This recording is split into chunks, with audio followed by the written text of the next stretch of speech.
thing that I want to do is say I am going to give an apology to Chief Walker because I did not want this to get as political as it got, okay? That's one thing that I did not want.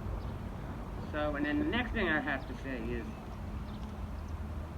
I'm standing here for unity, not very much more, all right? In my community, we are of all colors, all shades, you know, and sizes, and we are just one, to me, one unique community.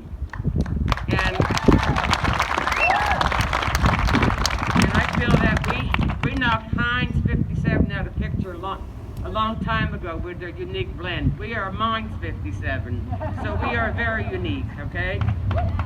And then one of the things I want to talk about is the fact that for over 200 years, my family members have lived here. They've endured a lot. You know, there's been a lot of rough times. And unfortunately, those that are now, like the chief or the rest of them, they weren't here, but my family has always went through pure hell. Basically been pushed back, been ignored. Like in the 50s, the school system really let my families down bad. And then I've watched through the years, my granddaughters had to leave Lakeland. You know, there was a lot of things done and said that I am not very happy with. But on a different note, when she talked about education, a lot of people, there's a lot of talent up there. But unfortunately, a lot of people couldn't go to college because there was no funds, you know, the money wasn't there. But I will say, I had a son who went 5 years of college and graduated, so he did it on his own. I am very proud of him for doing that. You know, that's something I'm very proud of. So, as I said, we've endured a lot, and I'm definitely not going to leave this part out, where the Ford Motor Company came in, you know, and dumped contamination in my area. And I feel there's been a lot of sicknesses and deaths due to that. That's my honest feeling. You know, that's what I've had to live with, to watch all these people literally die and whatnot. And now, I'm watching the news too. And one of the things I feel is, okay, defund police.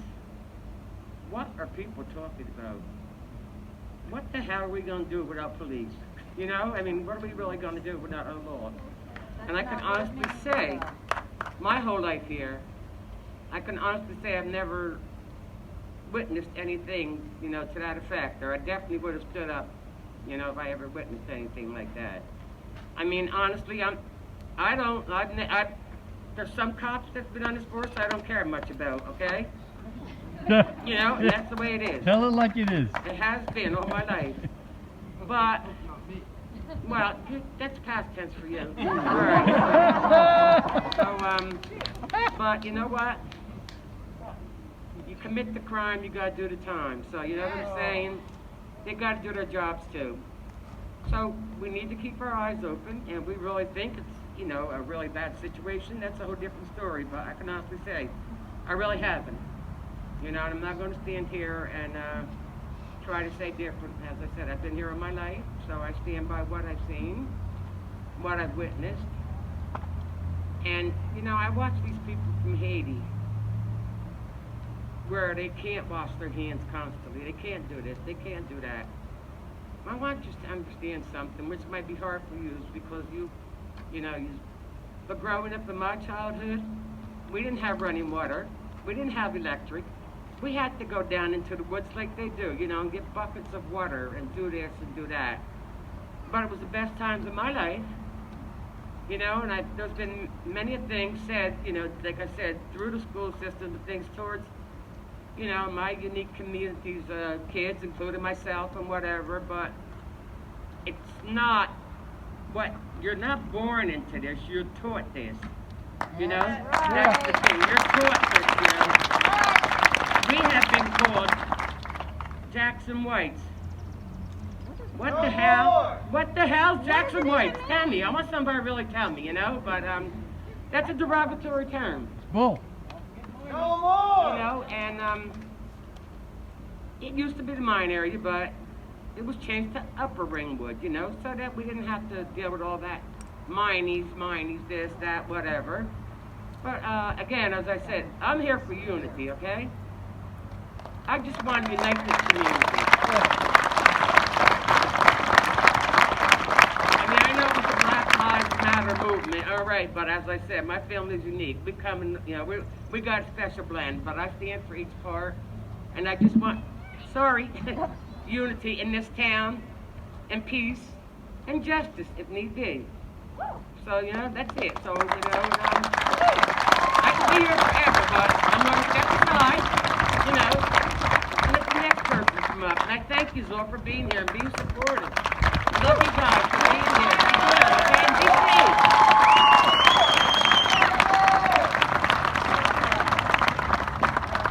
Oh, I'm sorry. Now, this is something I just recently found out. This is not on a good note, but in my town, we don't vote for the mayor, so a mayor gets selected by the council. So I found out that Linda Schaefer is our mayor now. So I would like to introduce Linda and ask her if she would kindly get up and say some words for us too. For a few centuries, both Wayne and Vivian were at the front line raising the medical issues that allegedly stem from the toxic waste that Ford dumped in their part of town where they grew up. Wayne and Vivian, the stage is yours.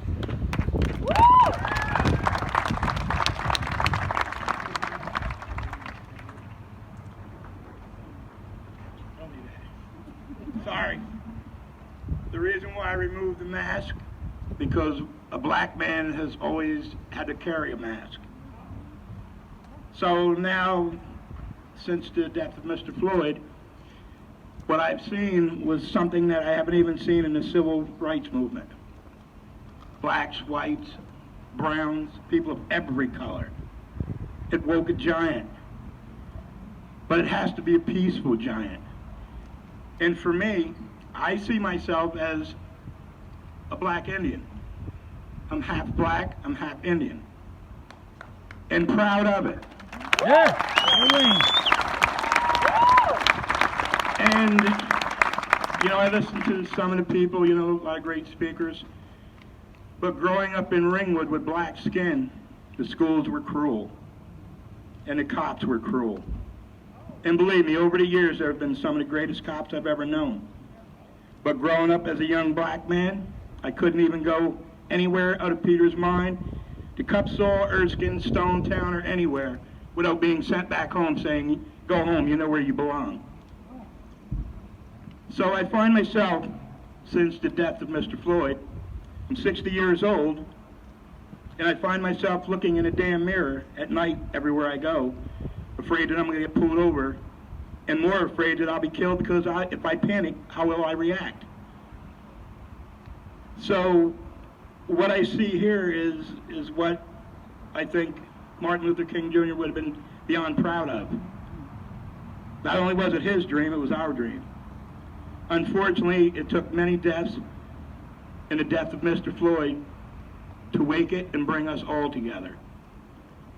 It's love that we need. Not riots, not looting, but love. And to not be distracted from what we're all here for. Stay away from the news. Morgan Freeman, I had the honor of meeting him one time. And I told him I love to read. He said, I'll give you a little piece of advice, young man.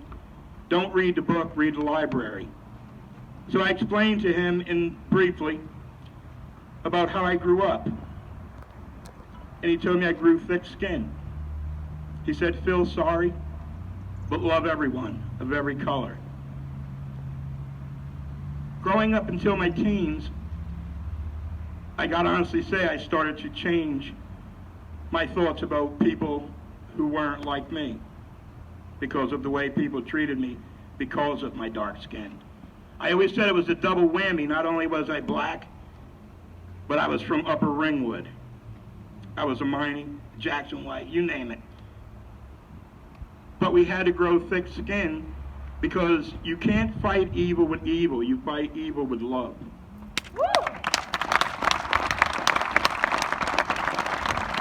I promised myself to never be like those who abused me, those who treated me like garbage and basically called me garbage. So many people with light skin that grew up, I don't see it as white privilege, I just say it as we were despised because of who we was, because we're all different colors, but we're all the same family. So not only were we despised, disliked, and hated because of the color of some of our skin like mine, but because of the blood that went through my veins. So not only was I hated because I was a black man, I was despised because I was an Indian. I went to a market one time last year and I'm sitting eating. 3 elderly white gentlemen come in with a dog.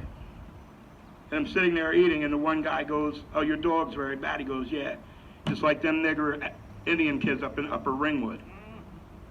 So I sort of went in shock. I mean, I wasn't going to be rude, but I was more so shocked. So what I did, I got up and I excused myself and I said, "Gentlemen, have a nice day." I went up to the counter. I paid for their food. That's what I did. And I think this is the beginning of could be something great, but again, I'm totally against violence because I only believe in love because that's what my grandmother taught me. But know this, as being one of black skin and as one of being Native American, the pain I suffer will never go away. But it's the love that overrules the pain.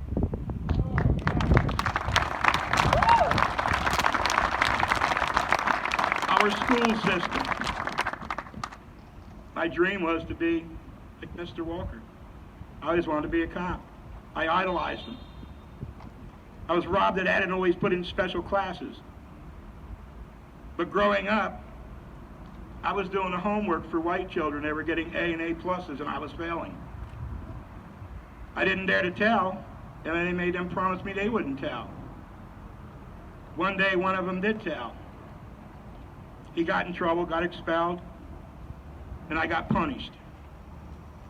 But I got punished because I was smart. But I was afraid to be in any class that didn't have the rest of my family in it, so I couldn't be punished. So I pretended most of the time to be dumb. When I graduated 8th grade, my first day in Lakeland Regional High School, they told me they heard about me and they didn't need me there. So they allowed me to leave school at 15 and a half years old, where the law said you had to be 16. So I rebelled. I said, "No, I'm not leaving." So they wouldn't let me play sports. That's how they got to me, because I loved sports. They said I played too rough. So I got cut from football because I played football too rough. I got cut from basketball because I was abusing other kids because I wouldn't give them the ball when I'm the only one who was making the hoops.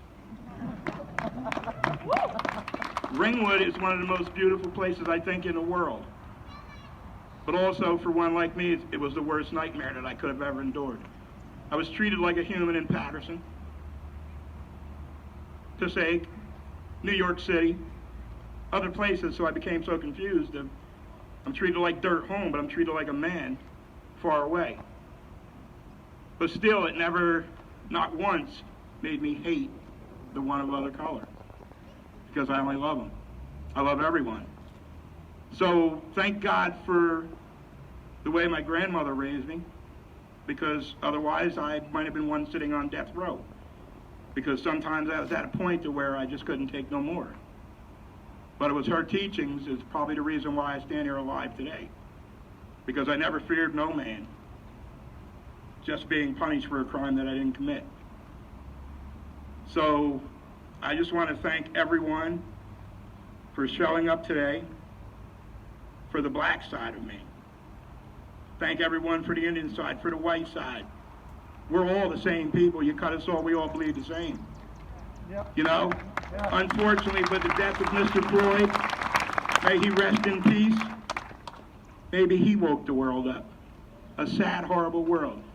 We're facing a pandemic, and we're facing environmental racism, systemic racism, but we say on a piece of paper that we are going to do one thing.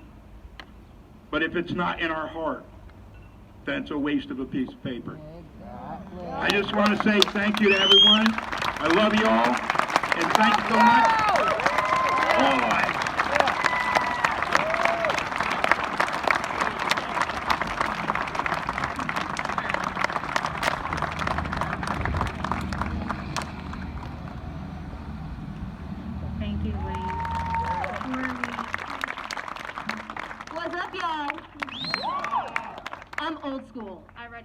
write it down on paper. None of this on my phone situation. Y'all can hear me if I keep my mask on? Yeah. Excellent. All right, as she said, my name is Heather Smith. Jenny and Alexis and I have...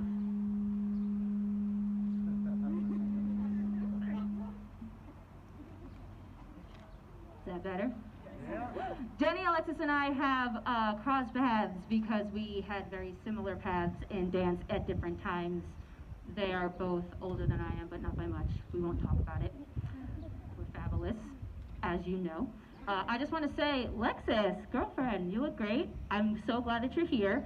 And just to make you feel better, yes, I am black, but I am also Dominican. Hey, girl, hey! Oh, yeah! See, it's a party. So, I want to echo what Alexis said, that growing up in Ringwood was a beautiful life, but it was also a uniquely isolating life for me as a person of color.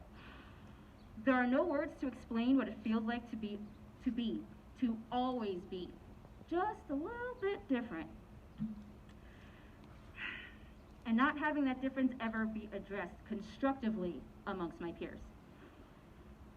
I'm the kind of person that wants everybody to be loved and accepted. That is just how I popped out as a child. I was always doing something for other people, to the point where my parents are like, sweetheart, that's a stranger, you can't help them. Like, stranger danger, let's not.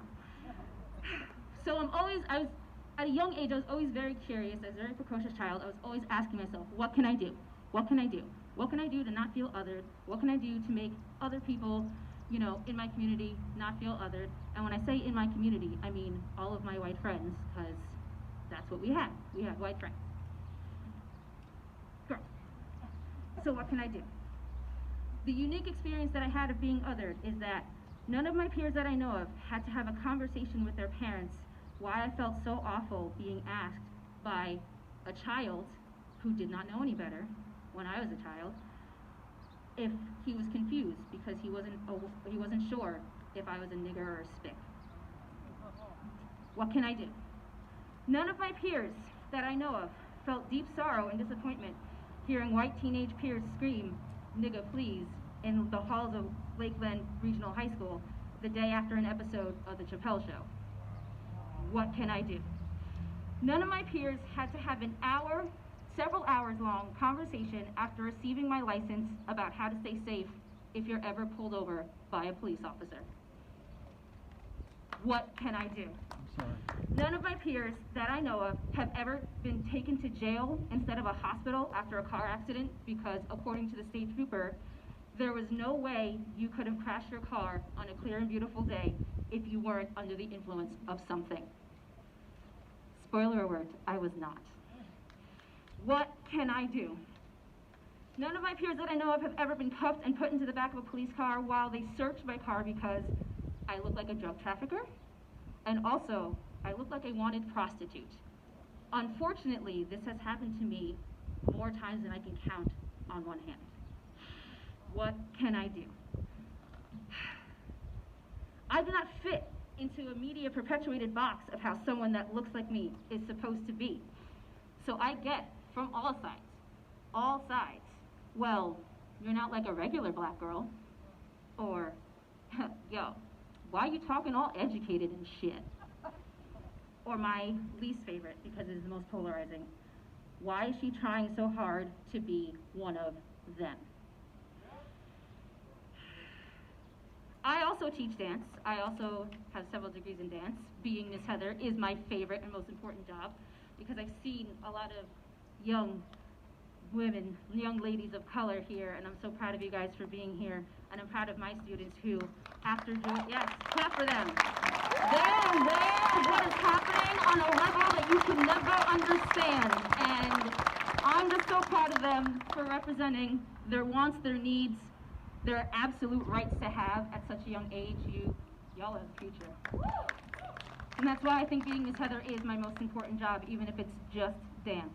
Because after George Floyd happened, my students, my brainy, beautiful black students asked me, Miss Heather, we're hurt, we're sad, and we feel lied to because we go to school the next day and it's like business as usual. And then I had to hear them recount the same situations that I had been in. You know, why do you talk like that? Why do you look like that? What is wrong with you? How come your butt's so, like, just, and it hurts me that they're going through this, and they feel like they're being lied to. And the only thing I can say to them is, look, you're aware now, and give them my own experiences and share it with them so they know that they're not alone. Part of growing up and being an adult is understanding that through these experiences, I am not upset at my white friends when we were children because we were in the same social studies class. We were in the same world history class. We learned about the same 3 black people that barely even is the tip of the, it's like the snow on the top of the iceberg. It has nothing to do with the systemic revisions of history that is taught in our schools. I had to get a very different kind of education outside of school and outside of what a non-person of color goes through in life. I don't blame them. But the thing that gives me such joy and hope is seeing all of you here. You all are so beautiful. And also, instead of asking myself so many times over and over and over, what can I do? It really does now, in 2020, feel more like, what can we do? Yeah. I appreciate the support. I thank you. I love you. Keep fighting. Stay safe.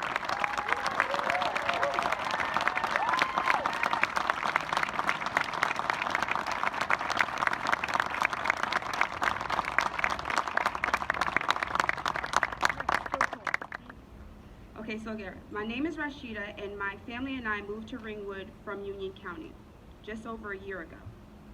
I'm a mother of 3 beautiful children, a district sales manager for a global pharmaceutical company. I'm a Christian, an athlete, a graduate of Howard University, and a caring and empathetic person. But sadly, a lot of people will never get to know that about me. And there are people that I interact with and engage with on a regular basis who don't know that. And in the 3 minutes that I've been standing here, you know more about me than them. And that's sad. And the reason why that is the case is because unfortunately some people can't see beyond the tone of my skin. And that's unfortunate. Because there's so many people like me that have so much to offer.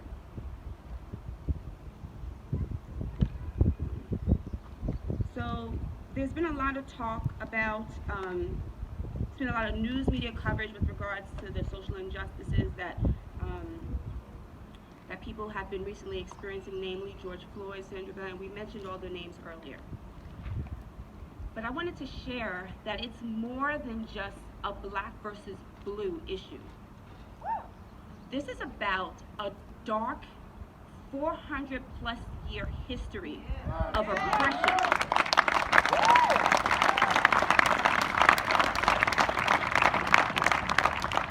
This is about inequality, and it's about the fact that I matter just as much as my white counterparts.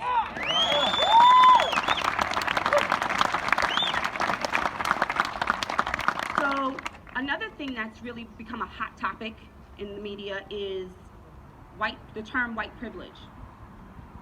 Now, if I'm going to be completely honest with you, I'd like to say that initially I had a problem with that term. And I had a problem with it because I thought it would be a distraction from what it truly is meant to mean. So even though I understood it and the true context of the phrase, the word privilege oftentimes has a negative connotation. But white privilege in this case is not speaking to being born with a silver spoon or having things handed to you.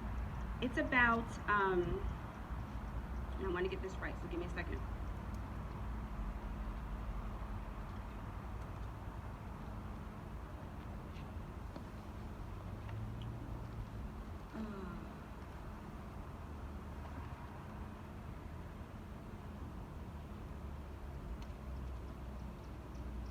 So it's about the fact that because you're white, you haven't had to endure a lot of what the black community does.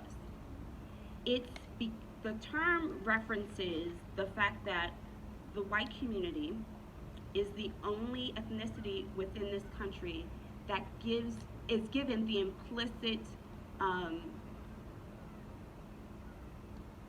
implicit right or consideration of good intent. I'm sorry? No, so not just education, but for instance, good intent is always assumed, right? Where in the reverse instance, I can't always drive in a nice neighborhood without being questioned. My motive becomes duplicitous, or like I'm up to no good.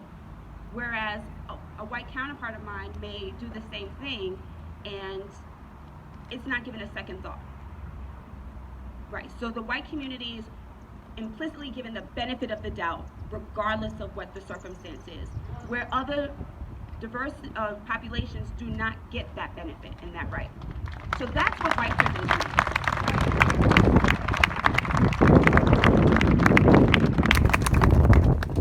It means that you don't have the burden of having to explain to your 7 and 11-year-old son why they should not be afraid to grow up and become the black men that they're intended to be, because they're afraid that becoming black men automatically means that they will become targets.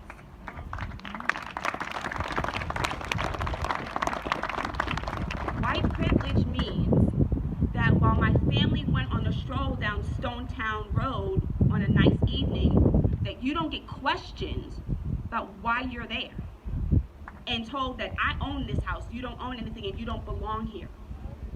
That's white privilege, not having to endure and deal with that. Not having to be followed in a high-end store because the assumption automatically is that you can't afford anything in here. Not automatically having people assume that, well, she's a black woman, so she's angry, and she's rude, and she's ghetto, and she couldn't possibly be articulate. She doesn't own anything, she's gonna have a quick temper, and again, she's up to no good. Not having to worry about any of those things, that is what white privilege is. So while I am proud of what I see here, I'm going to challenge everybody here today. My challenge to you is to leverage your white privilege. It is to speak up courageously when you hear something that's inappropriate. When you see something that's inappropriate, speak up on the matter.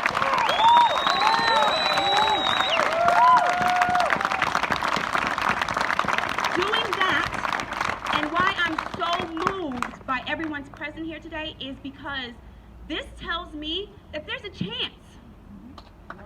There is an absolute certainty that when my 3 children are grown and have children of their own, they won't have to have premature conversations about what to do when mommy and daddy get pulled over, and don't make any sudden movements, because even though you're barely tall enough to ride your 24-inch bike, they might think that you're going for a weapon at 7. That's what I hope for our children.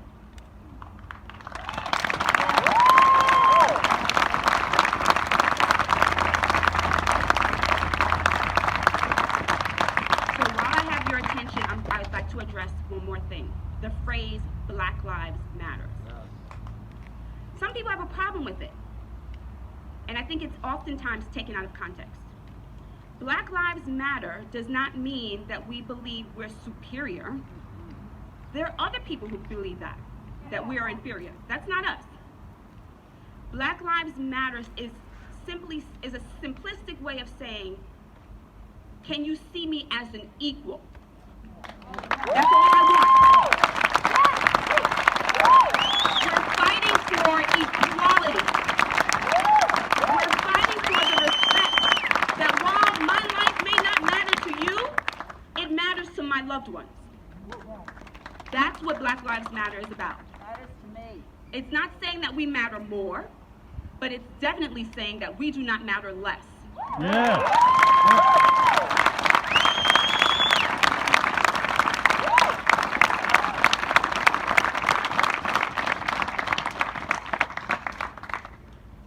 I know I've taken up a lot of your time. The sun is getting hot. My upper lip is starting to sweat, so that's my cue. That it's time for me to move on. So, again, last thing, promise. I've been asked, after my encounter on Stonetown Road, I and my family, this is my husband, by the way, we received an overwhelming amount of support and denouncement of what that gentleman said to us. That too made me feel good, that our decision was right. Heather, my daughter shares in your past experiences and that she oftentimes worries that she won't fit in and that there's no one else here that looks like her. So the question that's been posed to me is, how can we make Ringwood even more diverse? How can we create even more acceptance? Continue to do stuff like this. Continue to be supportive by people. I mean, I probably got an additional 25 to 30 Facebook friends just because of my post about this elderly man on Stonetown Road.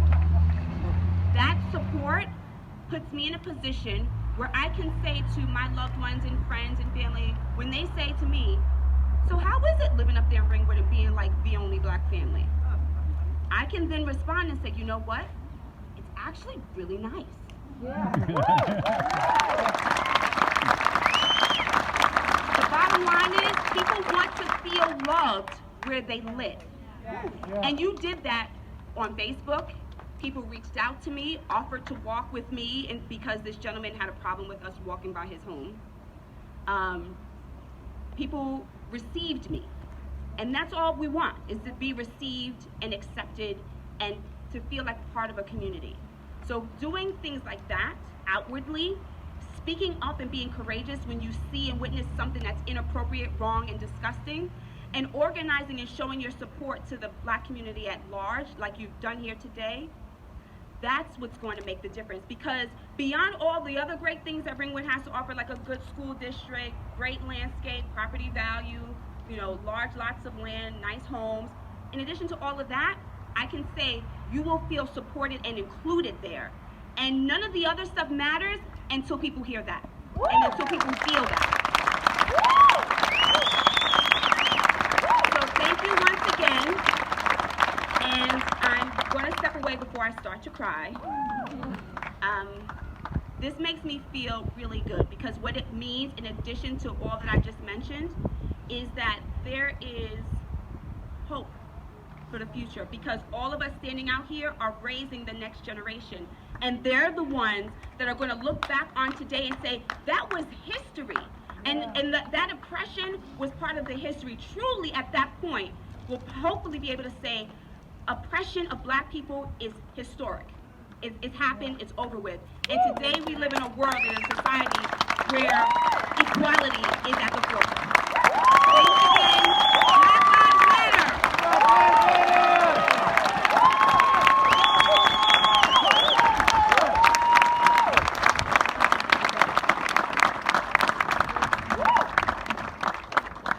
Rashida, all I gotta say is when they go low, we go high.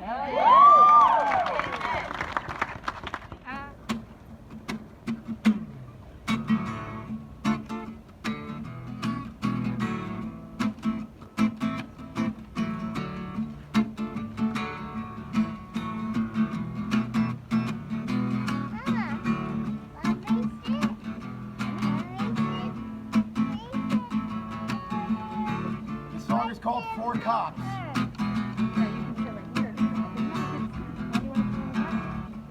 It was on the last day of Monday. Big George Floyd was riding on his way, picking up some cigarettes to ease the pain and stress of everyday life on any normal day. Somehow the money was counterfeit. Folks run out to reclaim Floyd's purchase. They agreed to give him up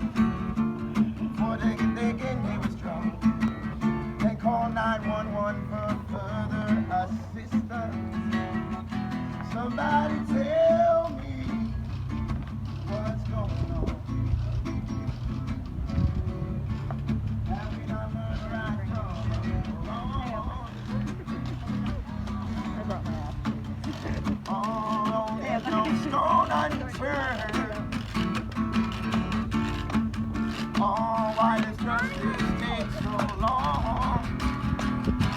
One cop killed my brother now. Two cops pushing it further now. Three cops of minority color. Four cops committing murder now. 20 late arrive and answer the call. Handcuffing 40s, running from the law. CCTV doesn't lie when injustice is in the light, exposing all the evil as it falls. Jobbing in town, join them on the scene. Totaling 23 complaints and one fatality.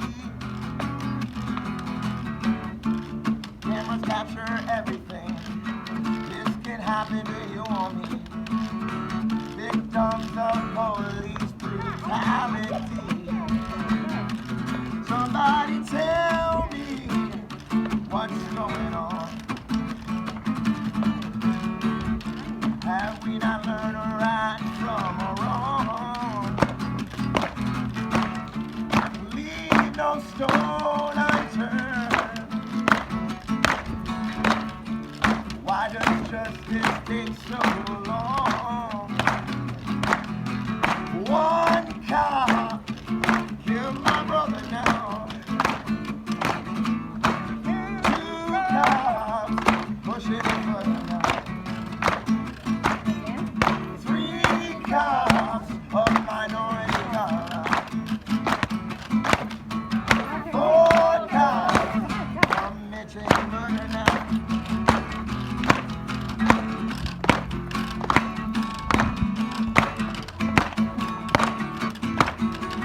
Boy was crying out for his mother.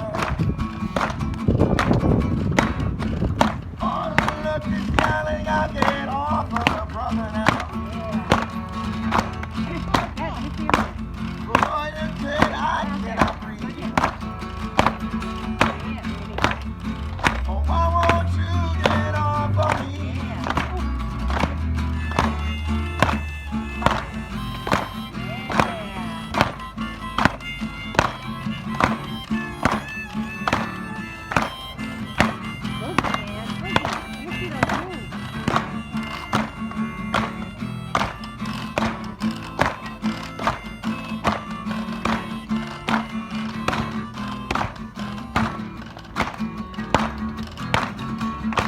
Almost 9 minutes on a young man's knee. Now George Floyd is a part of black history. Yahweh, hear your children cry. Let us continue to unite and kneel down to fight black genocide. One cop killed my brother now. Two cops pushing it further. Three cops of minority color. Four cops committing murder now. Four cops. Four cops. Four cops. Four cops. Four cops. Yeah. Four cops. Four cops. Four cops. Thank Four you very cops. much.